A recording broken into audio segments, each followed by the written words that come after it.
श्रेयस, एक चीज और समझाइए। एज ए फंड मैनेजर जब आप मार्केट को देखते हैं तो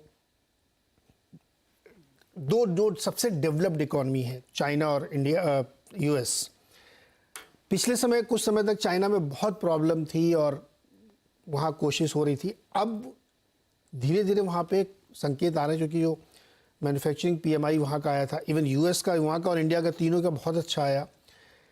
कमोडिटी साइकिल में क्या एक मोमेंटम रिवाइवल आप देख रहे हैं? क्योंकि सारे मेटल्स में तेज़ी है। गोल्ड और सिल्वर तो छोड़ दीजिए, आप कॉपर देखिए, आप निकल देखिए, आप एचआरसी कॉयल देखिए, सब में एक बड़ी तेज़ी आ रही है।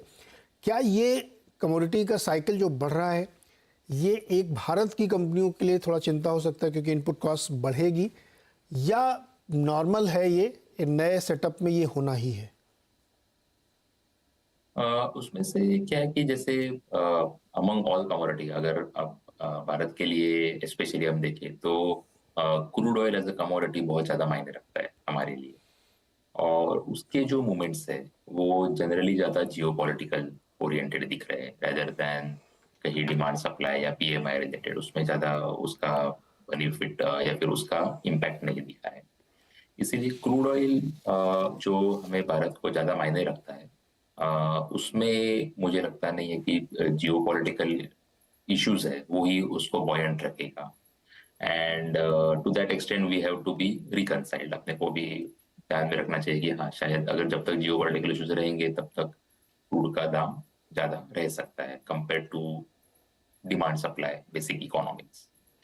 अभी हम अगर बाकी की कमोडिटीज देखेंगे तो हाँ, हमें उनका भी थोड़ा फर्क पड़ता है। लेकिन जैसे अगर स्टील है तो आयरन ओर अपने इधर है, तो जो कंपनी के ओर्स नहीं है अपने इधर इंडिया में, तो वो कंपनीज का डेफिनेटली और वो कमोडिटीज का इम्पैक्ट अपने कैपेक्स पे आएगा। So that is going to be the case. तो वो उसमें कोई दो बात नहीं है। पर जो कमोडिटी अगर इंपोर्टेड नहीं है तो actually our companies also benefit in that scenario. अब जो आपने पीएमआई का एंगल लाया है, स्पेशली यूएस एंड चाइना, उसमें अगर कैपेक्स का भी अगर हम बात करें तो कैपेक्स में मेन कैपेक्स कहाँ पे होता है? तो मेन कैपेक्स होता है एक्चुअली पावर सेक्टर में।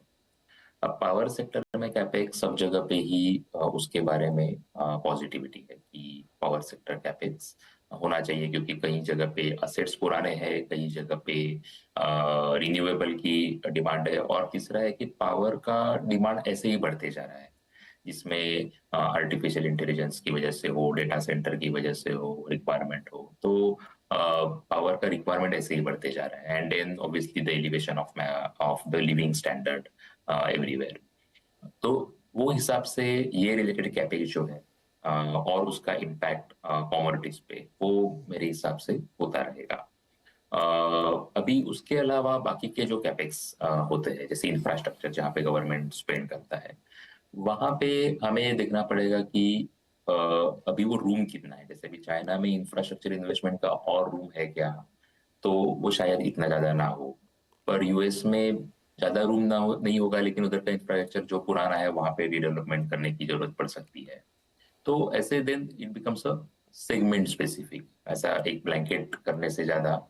इसलिए अपने जब कमोडिटी बोला तो इसलिए क्रूड ऑयल का एक अलग हो जाएगा, फिर स्टील का एक अलग हो जाएगा, पावर रिलेटेड कैपेक्स का एक अलग एंगल है, ऑयल एंड गैस का भी एक अपनी ही साइकिल है। तो more than taking a view कि चाइना का क्या turn around, US turn around, it is better कि हम फोकस करें कि इंडिविजुअल सब सेगमेंट ऑफ कैपेक्स जो जो हो रहे हैं, कहाँ पे उधर स्ट्रक्चरल सस्टेनेबल ग्रोथ है और उसका इम्पैक्ट हमारी कंपनीज में क्या हो सकता है।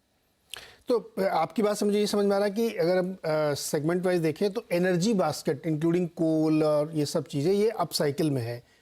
क्रूड ऑयल से रिलेटेड जो हमारी कंपनीज हैं या petrol crude diesel oil petroleum. का जियोपॉलिटिकल रीजन की वजह से वो उनमें बॉयंसी ज्यादा रहेगी। पावर कैपेक्स रिलेटेड जो ओरिएंटेड जो कमोडिटीज रहेगी, उसमें भी मेरे हिसाब से वो कैपेक्स रहता रहेगा। शेष एक